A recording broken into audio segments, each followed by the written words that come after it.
Hey yo, what up? What up? It's Lamech with selahsportstv back at it again. Shit.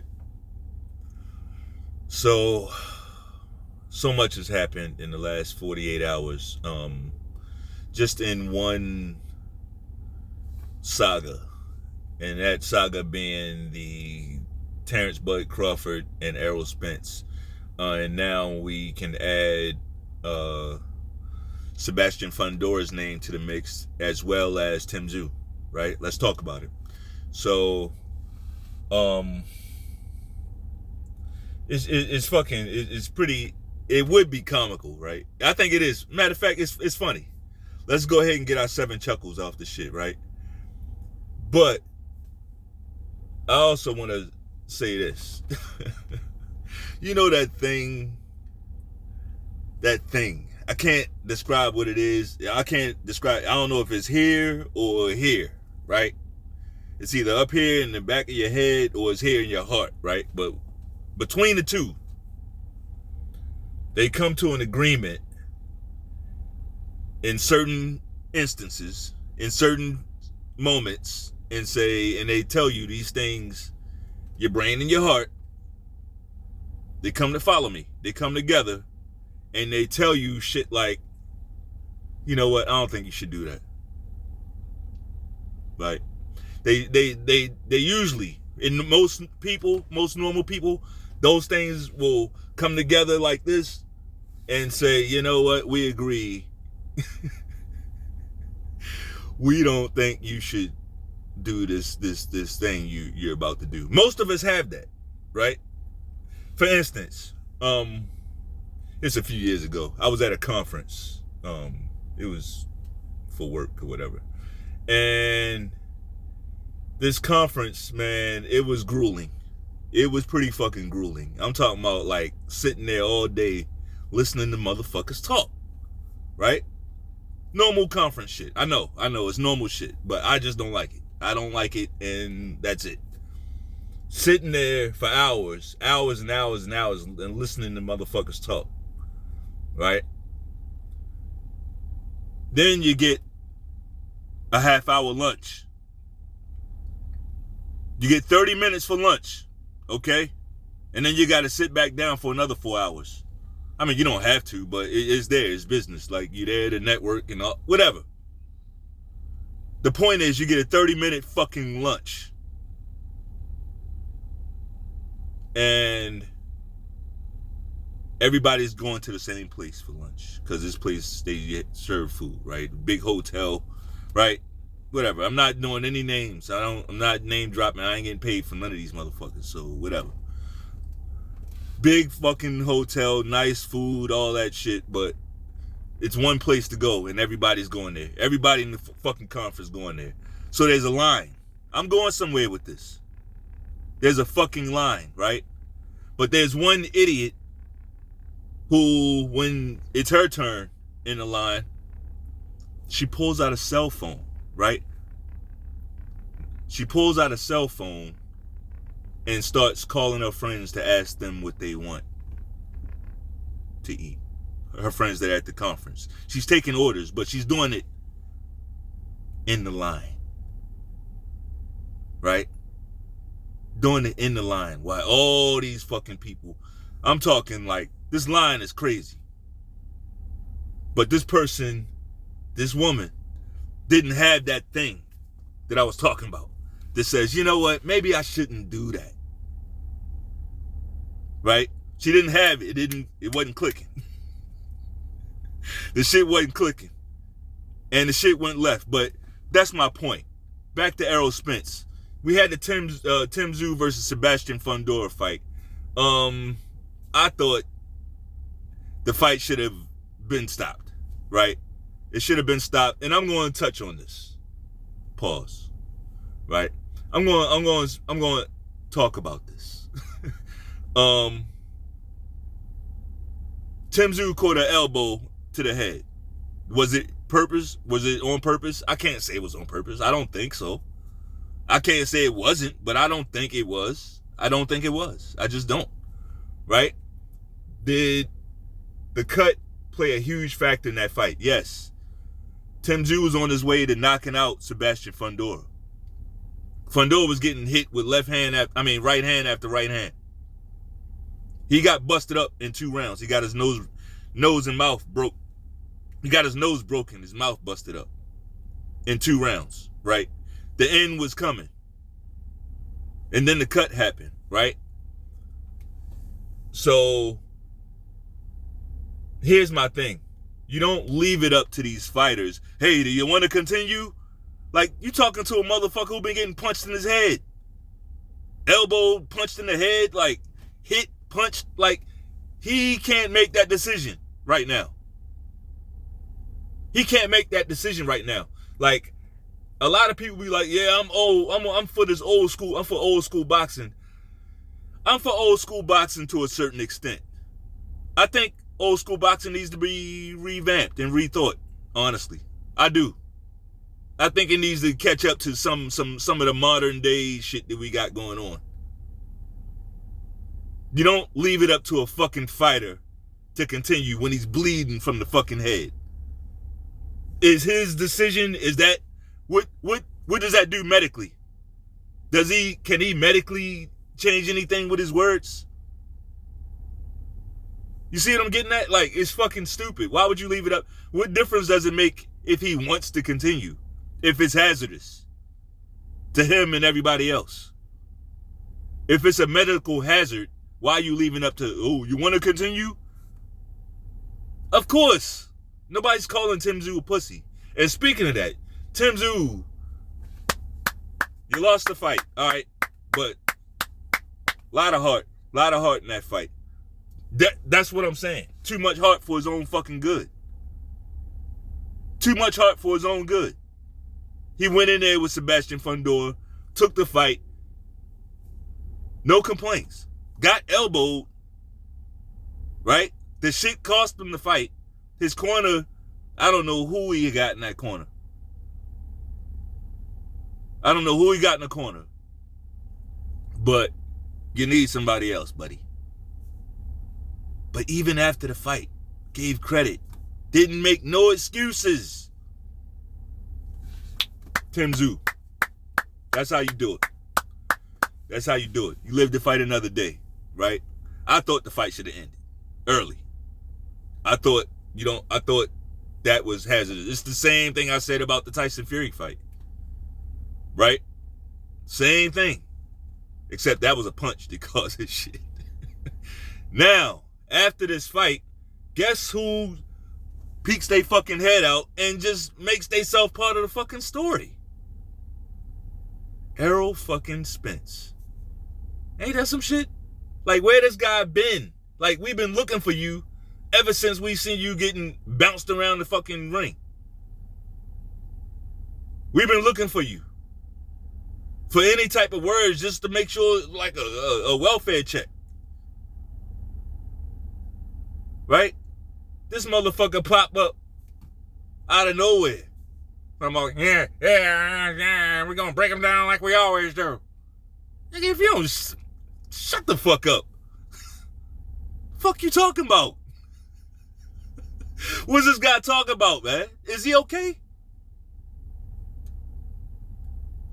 Yeah, hair a little big, but we gonna break him down, you know how we do it. Who's we? You don't even have a fucking trainer.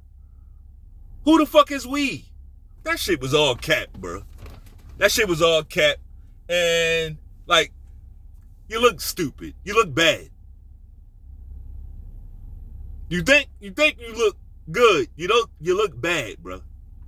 That's not cool.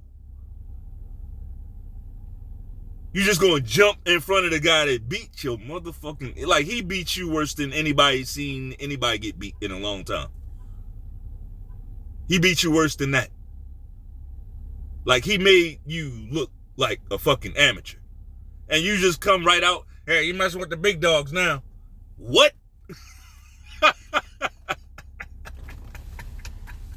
What? Is this motherfucker okay?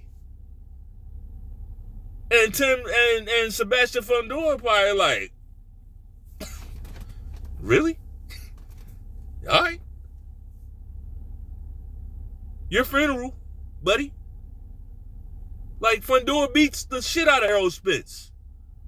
And he won't have to fight him like that. He won't even have to fight Errol Spence like he fought Tsyzu. Errol Spence do not have that one punch power like Tsyzu. That's one thing Tsyzu need to work on. He looking for one shot, right? He just looking for one shot to catch you with it. But it was working until it didn't. But see, that's the thing. He need to work on his other stuff, delivery system. Maybe if he had a better other stuff that he could do, maybe it wouldn't have came down to, I can't see, so now I'm just missing with the shot. Because that's the thing. When you fight like that, you just depend on one shot. All right, blood's in your eye. You screwed because you have nothing else. You depend on one shot, but if you can't see, you can't deliver the shot.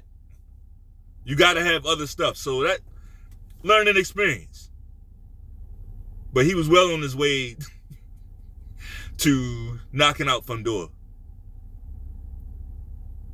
And as far as I'm concerned, Fundora don't have to fight Errol Spence the way he fought Tsyzu. He don't have to. Number one, Errol Spence, he's going to fight Mexican style. That's what he does. He going to fight Mexican. What, he going to try to box on the outside with this dude? His only shot is to get inside and try to work and rip to the body and do all that Errol, that jab slip, go to the body. That Errol Spence, that Fundora will stop this dude. Right? That's what he want to do anyway. And I don't think Errol Spence has the power to knock out Fundora. I don't. I get it. Mendoza caught him. He caught him with a shot he didn't see. Right? Errol Spence that's not his game. That's not even his game. For real. You know? As for Terence Crawford and Fundora, difficult fight for Terence Crawford. Very difficult fight. The guy is fucking huge, man. He's huge. Anytime you fighting somebody that much bigger, it's going to be a difficult fight. Very tough fight for Terence Crawford, but he wins. Speed advantage is... The speed advantage is going to be similar to... think about Mayweather and Corrales. Think about the speed, right? The speed, and Corrales is my guy. Rest in peace to Corrales. Like, but the speed was just the speed difference was just too overwhelming, and that's what I see. Fundora is big, and that's cool, but he's slow. Right? He is slow. I think Crawford gets around that jab, and it's going. I don't know if he stops Fundora. I don't know if you get a stoppage on him, but entertaining fight. Entertaining fight. Stay away from his elbows. That's all I can say. But Errol Spence, nah, bro. Not a good look. And if his fans, like, y'all sad, bro. Like, y'all some sad. Can I call you men? Like, that, y'all are disgraceful. This guy pulled out of the rematch. Hold up. This guy waited to the last minute. He waited, like, they gave him 30 days to say, like, this back in July or August, whatever. They gave him 30 days to declare if he wanted a rematch. He declared on the 30th day, right? He declared, he waited 34 days to declare that he wanted a rematch. Terence Crawford was getting ready to move on with his business. He could have probably fought Boots, right? If Errol Spence just, like, get out the way. No, he didn't do that. On the 30th day, yeah, I want my rematch claw. So now we got a rematch. All right, so we got a rematch in December, right? We got a rematch in December. We wasn't looking for it. We like, man, I don't want to see this guy die. That's what we was thinking, right? I'm not an Errol Spence fan, but, like, even I'm looking out for this guy's health and shit. Like, no, but I don't want to see him. No, don't fight Bud again, right? Nobody want to see what's going to happen to you, right? Cool. He pulls out of the fucking fight. No, my arm fucked up. Hey, that's what it was. Yeah, that's why I lost the Crawford, because I couldn't see. That's why you think I was getting hit with all them? Remember? Why you think I was getting hit with all them jabs? This guy, Errol Spence, man, he is a real piece of shit, bro. A real piece of shit. You know, trainers and boxers, they really have a real tight relationship, right? It ain't got to be buddy-buddy, but it's the nature of the business makes their relationship tight. You getting advice from a guy while you going in there to put your life on the line. This the guy in your corner. Very close relationship. Also, trainers, they take the journey with the boxer. So when the boxer gets his career payday, that trainer is getting his career payday too. It works. They work together. They work together. Errol Spence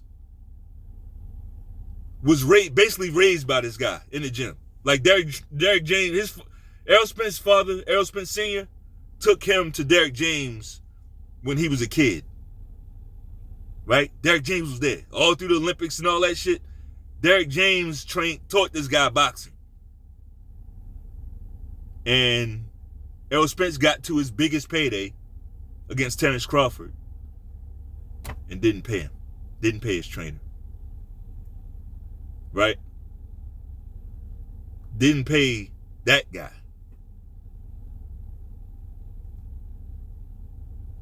Didn't pay that guy. Fuck Terence Crawford. It ain't about that. He did that to his own people. You think he don't give a fuck about snaking? Like, this is who he is. Right? The guy's a fucking shyster. I don't get a kick out of, like, calling them names and nothing. Like, that's fucked up, though. Universally. This ain't about me. It's about him. Fuck that. Very interesting. But it appears that he's not going to just waltz into that fight like he thought he was. I don't know why he think Fundora is sweet. But apparently he sees something, right? We know how that shit be working out when people be seeing shit. Anyway.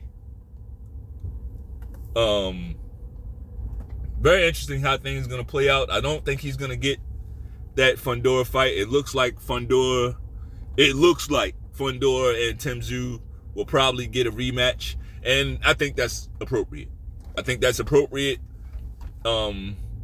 need a rematch. I think barring anything weird like that happening, I think Tsyzu gets the job done. And the reason why is because your reaction to the fight matters. He instantly, it's like he already bounced back. Now, I think getting paid $10 million had a lot to do with his attitude as well. Right? But no, he just took his first loss. And he was up there disappointed. You saw him when he got to the back. He was very, very upset. But out there in front of them cameras and shit, when they interviewed him after the fight, no excuses. I like that. He had no excuses. Right? So when you have that type of demeanor, when that's how you are as a person, right? Yeah, you can easily bounce back and come back in the next fight like nothing happened, because he already did it. He already processed that. Now everybody's different. I get it. His father, we already know his father was a fucking legend. So he got that in his corner, literally. Right? So we expect great things out of Tsyzu, and that's fine. But anyway, that's all I got. If you like the video, bang off on that like button one time. Peace.